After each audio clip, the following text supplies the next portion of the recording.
Today I'm showing you my 15-minute buffalo chicken dip, which is really easy to make and super delicious, and it's actually nutritious. High in protein, moderate fat, low in carbs with no compromise on flavor or texture. Anytime now, bro. I only got 20 minutes to get my post-workout protein in. You know they've basically disproven it, right? Let's cook. First, we need a can of chicken breast. You could also use leftover rotisserie chicken from dinner the night before, but that implies you have leftover chicken or that you even had dinner. He runs the chicken under warm water to wash away the excess sodium it's packaged in. Otherwise, it will taste like chicken of the sea. Placing the poultry in a sieve, he rinses it, shredding it with his hand as he goes. One thing to note, he does not use soap. After rinsing it for a minute, he squeezes out as much water as possible and lets it sit. In the meantime, while the chicken continues to dry, he adds a quarter cup of buffalo sauce to a bowl. Now we could make our own buffalo sauce, but this stuff works really great. It tastes great, 0 calories, and it's shelf stable, which means we can leave it locked away until we need it for our chicken dip.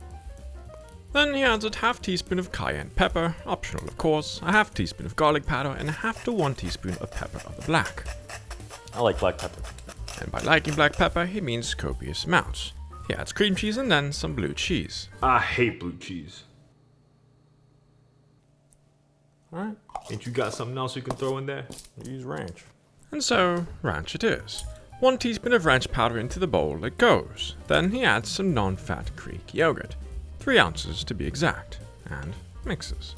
Once it's nice and evenly mixed, he should have an orange that resembles, well, some sort of squash. Then it's time for the chicken. Now, Not that chicken, but rather the chicken that was previously encased in the darkness of a tin can, then rinsed and dried. It is thoroughly mixed with the orange sauce until it is nice and even. you could technically eat this now because everything in here is cooked, but it's better if you put it in the oven. And so, into an oven-safe dish it goes, like a ramekin or some sort of other magical container. He tries his best to get it somewhat even, as it will look nicer once it's cooked. Yeah, that's good. I actually like to sprinkle a little more ranch powder on top. A little ranch for all the horsies. This then goes into an air fryer oven. He sets the temperature for as close as he can to 425 degrees American. Then sets a timer to 12 minutes. Now, if you don't have an air fryer, you can do this in your regular oven, especially if you have a convection setting. Set it to 425. It's just gonna take a little bit longer, especially since you have to preheat it. And we also need to set a timer for 6 minutes. No.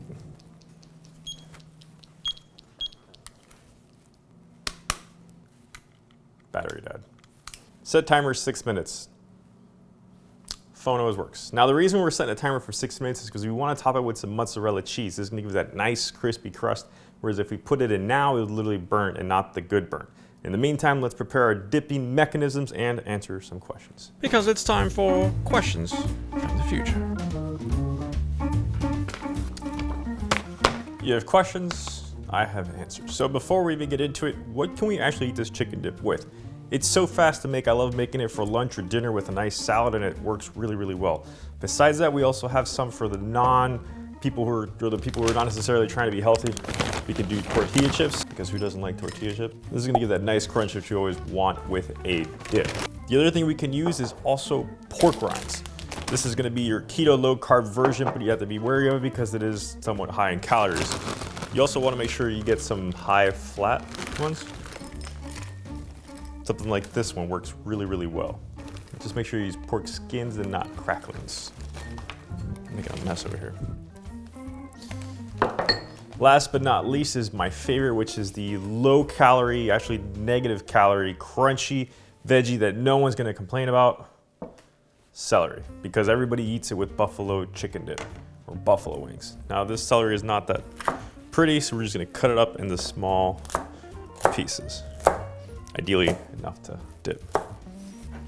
First question, can I add more cheese?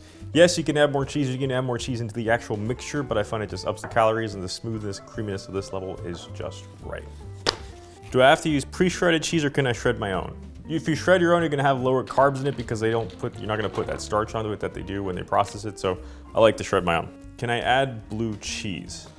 Whether you're in the blue cheese camp or the ranch camp, you can add as much blue cheese as you want. Just be aware it is gonna up the calories, not so much as when you use ranch seasoning. Canned chicken is disgusting. I used to think the same thing until I started trying it for recipes, and it's actually really, really good. It's a great way to have a shelf-stable meat and protein. Once you rinse it, it's pretty dang good.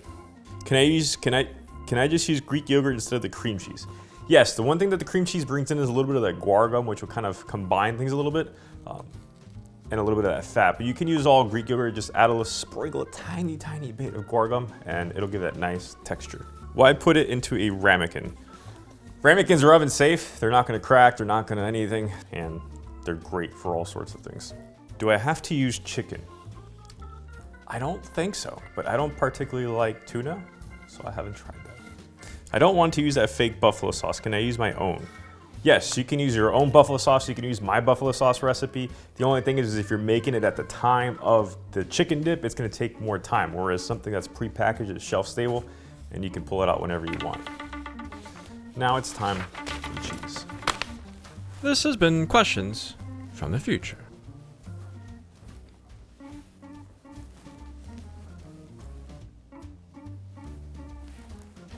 Kind of need these.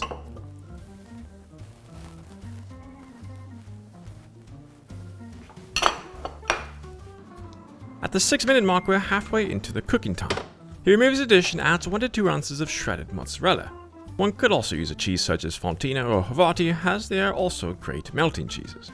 However, he appears to be surpassing his recommendation of 1 to 2 ounces of cheese, of which we could chastise him for if his monkey arms weren't blocking our view.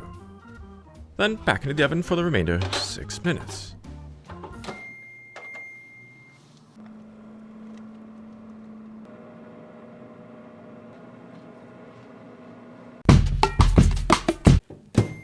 The one thing to be aware of is it's gonna be extremely hot when you remove it, so be careful.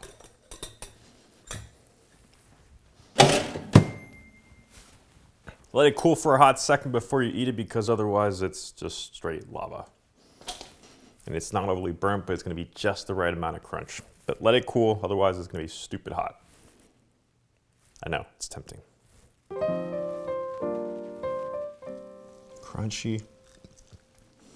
Pull it off, creamy, hot still. Flavorful, spicy, and crunch with that celery. I also like putting it on tacos.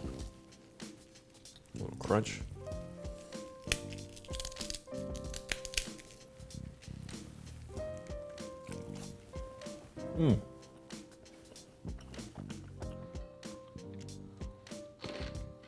It's pretty good. You know what though? No, what? It's Christmas time! Woo!